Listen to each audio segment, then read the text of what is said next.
அவர் திட்டமாய் சொன்ன ஒவ்வொரு காரியங்களையும் அவர் நிறைவேற்ற அவர் போதுமான தேவன்.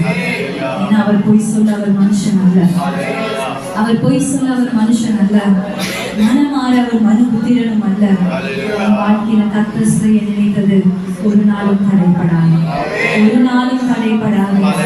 வாழ்க்கையில கர்த்தர் எதை சொன்னாரோ செய்ய மறவாத தேவனா இருக்கிறார். அவர் மாறாத தேவனா இருக்கிறார். அவர் மறவாத தேவனா இருக்கிறார். இந்த வாழ்க்கையில நீங்க பயப்பட வேண்டாம். இந்த வார்த்தை நடக்குமா, இந்த வாக்குத்தத்தம் என் வாழ்க்கையில நிறைவேறுமான்னு சொல்லி நீங்க அவிசுவாசத்தோடு நிற்க வேண்டாம். விசுவாசத்தோடு ஆண்டுடைய சமூகத்துக்கு ஆபிரகாமுக்குள்ள விசுவாசம் எங்களுக்குள்ளே உண்டாகட்டும் சொல்லுங்க. ஆபிரகாமுக்குள்ள விசுவாசம் எங்களுக்குள்ளே உண்டாகட்டும். எந்த நிலைமையானாலும் அவிசுவாசம் எங்களுக்குள்ளே வந்து விடக்கூடாது. எந்த விதத்திலும் நம்பிக்கை ஒரு நாளும் குறைந்து போகவே கூடாது.